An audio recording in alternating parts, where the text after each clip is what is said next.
శ్రీ గురుచరణకమలేభ్యో నమ. శ్రీవల్లభ స్పిరిచువల్ వేదికకు స్వాగతం. మనం మార్గశిర మాసంలో శ్రీ మహావిష్ణు ప్రధానం కాబట్టి ఆ శ్రీ మహావిష్ణు సంబంధమైన సాధన కానీ స్తోత్రం కానీ చెప్పుకుంటూ వస్తున్నాం. ఆ క్రమంలో ఇప్పుడు శ్రీ మహావిష్ణువుకి సంబంధించిన మరొక స్తోత్రం. మనం సాధారణంగా ఏ పూజ చేసినా, ఏ వ్రతం చేసినా, ఏ కార్యక్రమం చేసినా కూడా ఆచమనం చేస్తాం. చేసేటప్పుడు ఏం చేస్తాం? ఎలా చేస్తాం?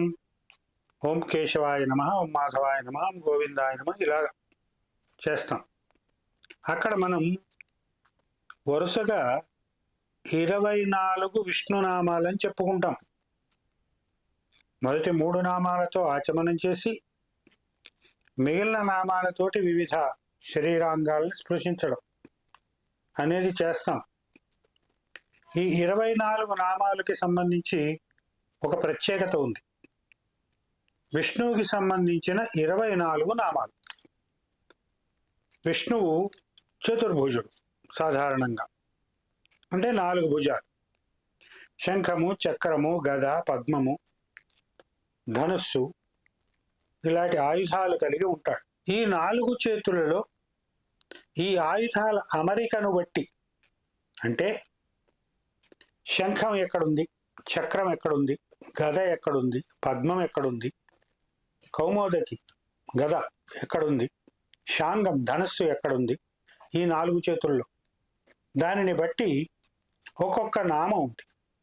అంటే కేశవుడు ఉందనుకోండి, ఆ కేశవ స్వరూపంలో ఈ ఆయుధాలు ఒక విధంగా ఉంటాయి.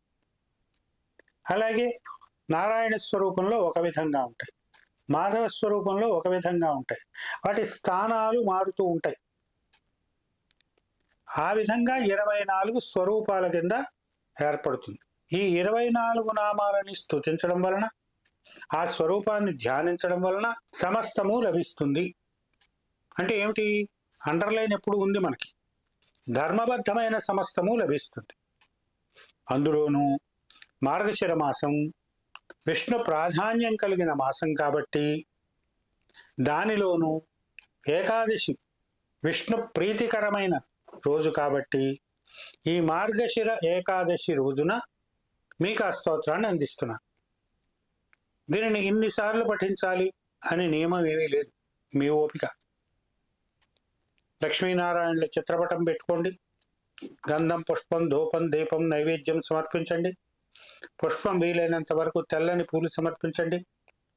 నైవేద్యం తీపి పదార్థం ఏదైనా సమర్పించండి.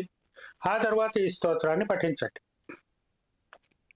భక్తితో, శ్రద్ధతో, నిష్ఠతో ఈ స్తోత్రాన్ని పఠించడం వలన స్తోత్రంలో చెప్పిన విధంగా అన్నీ లభిస్తాయి.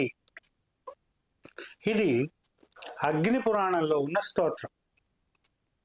ఇప్పుడు ఆ స్తోత్రాన్ని అందిస్తాను, అందుకోండి. శ్రీ చతుర్వింశతి మూర్తి స్తోత్రం.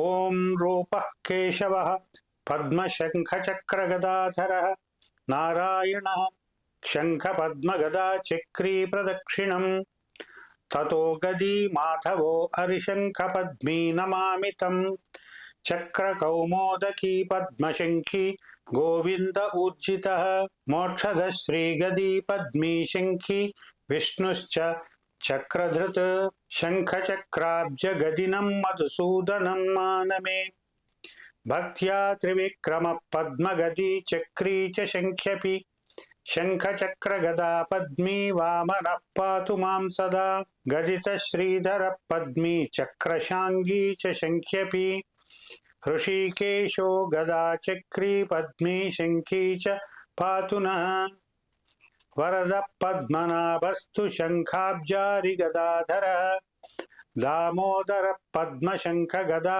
చక్రీ నమామితం తేనో గదీ శంఖ చక్రీ వాసుదేవోబ్జభృజ్జగత్ సంకర్షణో గదీ శంఖీ పద్మీ చక్రీ చ పాతు వః గదీ చక్రీ శంఖ గదీ ప్రద్యుమ్న పద్మభృత్ ప్రభు అనిరుద్ధశ్చక్రగదీ శంఖీ పద్మీ చ పాతు నః సురేశోర్యబ్జ శంఖాఢ్యః శ్రీగదీ పురుషోత్తమః అధోక్షజ పద్మగదీ శంఖీ చక్రీ చ పాతు వః దేవో నృసింహశ్చక్రాబ్జగదీ శంఖీ నమామి తం అచ్యుత శ్రీగదీ పద్మీ చక్రీ శంఖీ చ పాతు వః బాలరూపీ శంఖగదీ ఉపేంద్రశ్చక్రపద్మ్యపి జనార్దన పద్మచక్రీ శంఖధారీ గదాధర శంఖీ పద్మీ చ చక్రీ చ హరిః కౌమోదకీధర కృష్ణ శంఖీ గదీ పద్మీ చక్రీ మే భుక్తిముక్తిదః ఆదిమూర్తిర్వాసుదేవస్తస్మాత్ సంకర్షణోऽభవత్ సంకర్షణాచ్చ ప్రద్యుమ్న ప్రద్యుమ్నాదనిరుద్ధకः కేశవాదిప్రభేదేన ఏకైకస్యాత్రిధాక్రమాత్ ద్వాదశాక్షరకం స్తోత్రం చతుర్వింశతిమూర్తిమత్ యః పఠేత్ శృణుయాద్వాపి నిర్మలः సర్వమాప్నుయాత్ ఇది ఆగ్నేయే మహాపురాణే చతుర్వింశతిమూర్తి స్తోత్రం సంపూర్ణం. ఇది స్తోత్రం. ఈ స్తోత్రాన్ని ఈరోజే కాదు, ప్రతి ఏకాదశి రోజు మీకు వీలైనన్ని సార్లు పఠించండి. ఈ ఒక్క స్తోత్రంతో 24 స్వరూపాలలో ఉన్న శ్రీ మహావిష్ణువుని స్తుతించే ఈ ఒక్క స్తోత్రంతో ప్రతి ఏకాదశి నాడు ప్రార్థించడం వలన, స్తుతించడం వలన పురాణంలో చెప్పిన మాట ఏమిటంటే సర్వమవాప్నుయాత్, అన్నీ లభిస్తాయి. కనుక ఈ ప్రయత్నం ఈ ఏకాదశి, మార్గశిర ఏకాదశిని మొదలుపెట్టి ప్రతి ఏకాదశి నాడు అవలంబిస్తారని ఆశిస్తున్నాము. స్వస్తి.